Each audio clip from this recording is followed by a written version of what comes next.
Bueno, mi nombre es Juan Sebastián Alvarado Delgado, estudio en la carrera de Biología y Ciencias Básicas y en la Universidad de Pamplona. Y hoy les vengo a presentar cómo elaborar una pila voltaica casera. Bueno, para nuestra pila casera utilizaré 15 arandelas que tienen un costo de 3.000 pesos, dos luces LED que tienen un costo de 600 pesos, 12 monedas de 500, un cable que reutilicé que ya no me servía, una cinta aislante que me costó 2.000 pesos y el vinagre que me costó 900 pesos, pero pues usaremos una cantidad, y los trozos de cartón que pues ya están recortados. Bueno, para la elaboración de nuestra pila voltaica casera empezaremos colocando uno de los trozos de cable en el centro de la cinta aislante.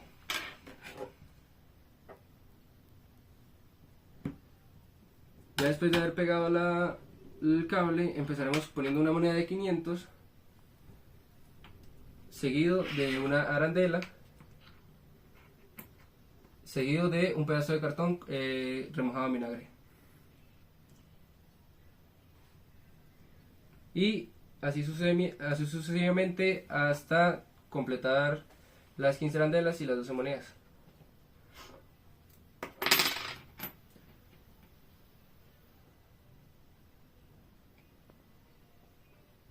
Bueno, ya terminando nuestra pila voltaica casera, ponemos una arandela y seguido ponemos una moneda, pero debajo le ponemos el cable para que quede despichada así.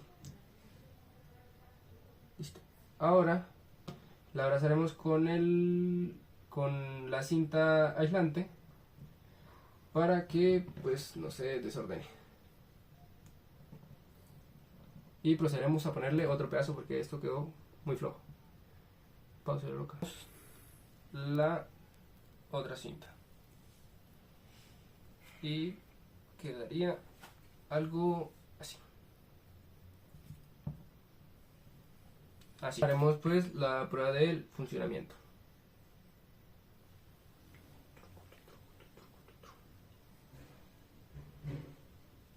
Y debería estar encendido los 15 segundos o más, porque es que yo soy un crack, lo hice todo bien.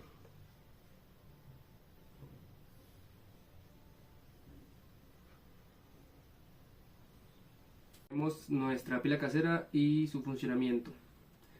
Tiene que durar mínimo los 15 segundos prendido. Otra cosa, pues si el LED se pone al contrario, como tiene polaridad, no va a encender. Lo prendemos al derecho y, como pueden observar, pues enciende.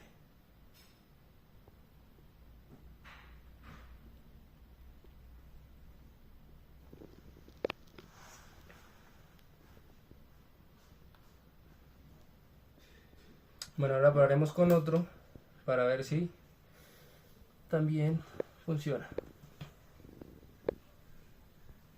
Por lo visto sí funciona.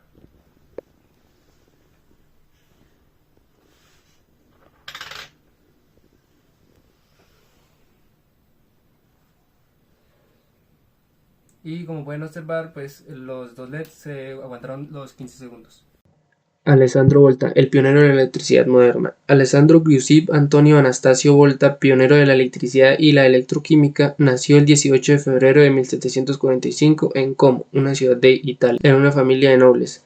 Desde joven se interesó por la ciencia, desafiando los deseos familiares de que estudiara derecho.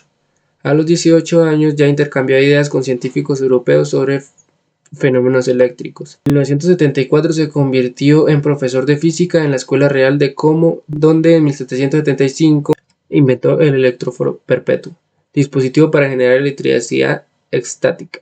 Entre 1776 y 1778 descubrió y aisló el metano, contribuyendo a la química de gases. En 1779 asumió la cátedra de física experimental en la Universidad de Pavia, donde enseñó durante 40 años. Su obra más famosa, la pila voltaica, que fue fabricada en 1800. Surgió de la controversia con Luigi Galvani, quien atribuía a la electricidad a tejidos animales. Volta demostró que el contacto de metales diferentes como zinc y cobre en un electrolitro como salmuera generaba corrientes sin necesidad de tejidos vivos, sentando las bases de la electroquímica. Este invento, presentado a la Royal Society de Londres, revolucionó la ciencia y le valió reconocimiento internacional. Bueno, la pila voltaica, un invento revolucionario. Como ya había hablado antes, la pila voltaica inventada por Alessandro Volta en 1800 fue el primer dispositivo capaz de generar una corriente eléctrica continua. Consistía en una serie de discos apilados alternos de dos metales diferentes, generalmente zinc y cobre, separados por paños o cartón empapados en una solución electrolítica, como agua salada o ácido débil. Su funcionamiento está en que el zinc es más reactivo y se oxida liberando electrones, y los electrones viajan del zinc al cobre a través de un circuito externo generando corriente eléctrica. La solución salina permite el movimiento de iones entre los metales, cerrando el circuito internamente. Cada par de discos zinc, electrolito y cobre funcionaba como una celda electroquímica. Al apilar varias celdas en serie, Volta logró aumentar el voltaje total, demostrando que la electricidad no requería tejidos animales como proponía Galvani, sino la interacción de metales y electrolitos. Bueno, ahora hablaremos de voltaje, la fuerza impulsadora de la electricidad. ¿Qué es voltaje? Diferencia de potencial eléctrico entre dos puntos, como dice ahí. Pero para ser más claros, el voltaje, también llamado tensión eléctrica o diferencia de potencial, es una magnitud física que mide la energía potencial por unidad de carga entre dos puntos de un circuito eléctrico. Representa la fuerza que impulsa a los electrones a moverse a través de un conductor generando una corriente eléctrica. Se genera por la separación de cargas entre electrones y protones en una fuente de energía, puede ser una batería, un generador, etc. Esta separación crea un campo eléctrico, que empuja las cargas a través del circuito. Bueno, ahora hablaremos sobre corriente eléctrica. ¿Qué es el flujo de carga? La corriente eléctrica es el flujo ordenado de cargas eléctricas, generalmente electrones, a través de un material conductor como un cable metálico o un medio líquido, gas o vacío. Es una de las magnitudes fundamentales en la electricidad y se mide en amperios. Esto se produce cuando existe una diferencia de potencial entre dos puntos de un circuito, lo que genera un campo eléctrico que empuja las cargas. Hay dos tipos de corriente, que está la corriente continua y la corriente alterna. La corriente continua son las cargas que fluyen en una sola dirección y la corriente alterna son las cargas que cambian dirección periódicamente. Bueno, circuitos en serie, un camino para la corriente. Los circuitos en serie son configuraciones donde los componentes eléctricos, ya sean resistencias, bombillas, baterías, etc., se conectan uno tras otro formando un único camino para el flujo de corriente. Esta disposición define propiedades específicas en voltaje, corriente y resistencia. Una de sus características principales es la corriente única. La corriente es la misma en todos los componentes del circuito. Otra característica sería el voltaje dividido, o sea, el voltaje total de la fuente se distribuye entre los componentes. Y otra característica sería la resistencia total. La resistencia total es la suma de todas las resistencias individuales. Esto tiene unas ventajas y unas desventajas. Una de sus ventajas sería simple diseño y que su conexión es muy fácil. Y una de sus desventajas sería si un componente falla, todo el circuito se apaga. Bueno, fuerza electromotriz o FEM. La fuerza electromotriz, representada como E, es una magnitud física que describe la energía por unidad de carga que proporciona una fuente de energía, como por ejemplo una batería o un generador. Para mantener una corriente eléctrica en un circuito, aunque su nombre incluya la palabra fuerza, no es una fuerza en sí, sino una diferencia de potencial máxima que la fuente puede entregar. Esta dicha fuerza tiene una importancia en los circuitos. Sin la fuerza electromotriz no habría flujo de corriente eléctrica. También determina la capacidad de una fuente para realizar trabajo, por ejemplo, encender un motor o cargar un dispositivo. Bueno, el diodo LED. El diodo LED, en español sería diodo emisor de luz, es un componente electrónico que convierte energía eléctrica en luz mediante un fenómeno llamado electroluminiscencia. Es ampliamente usado en iluminación, pantallas y señalización por su eficacia y larga vida útil. Una de sus características sería su funcionamiento básico. Al aplicar un voltaje en polarización directa, los electrones atraviesan la unión semiconductor liberando energía en forma de fotones, o sea, luz. Una de sus ventajas sería su bajo consumo de energía, larga vida útil y tamaño reducido y resistencias a vibración. Y sus desventajas serían sensibles a voltajes altos, requiere polaridad correcta. Bueno, a partir de los conceptos hablados anteriormente, que fue la fuerza electromotriz, la conexión en serie, la corriente eléctrica y la resistencia interna. Les voy a hablar un poco sobre cómo se aplica en nuestra pila casera o pila voltaica casera. Y pues empezaré hablando con la fuerza electromotriz. En pocas palabras, son las reacciones químicas en los electrodos. ¿Qué quiere decir esto? Esto quiere decir la oxidación de las arandelas, como se puede pues observar aquí, que es la oxidación de la arandela, y la reducción del cobre, que en este caso pues sería nuestra moneda. ¿Qué quiere decir esto? Esto quiere decir que se liberan electrones generando una diferencia de potencial. Bueno, ahora seguido les hablaré de las conexiones en serie.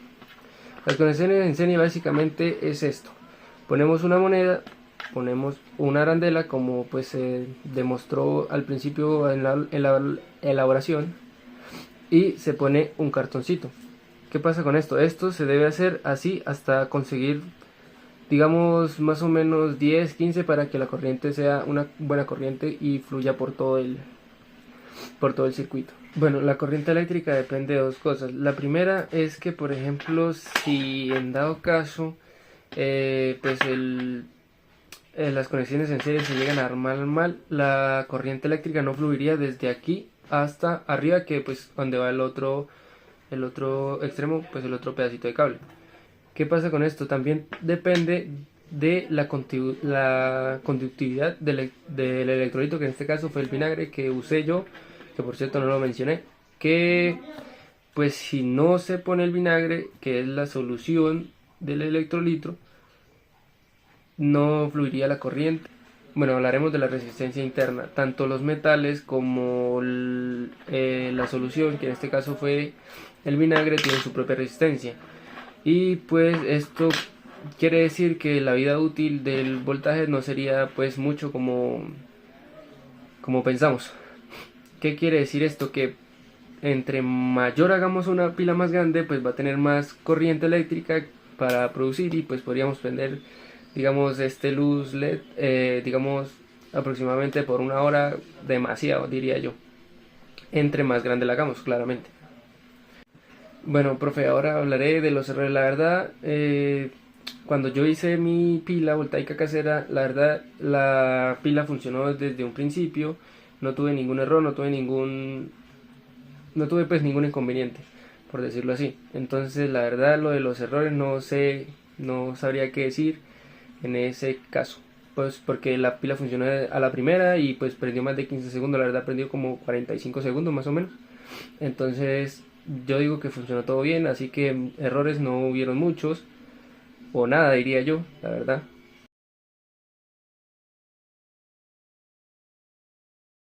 Si quisiéramos, no sé, hacer una pila para prender, no sé, un carro, yo qué sé,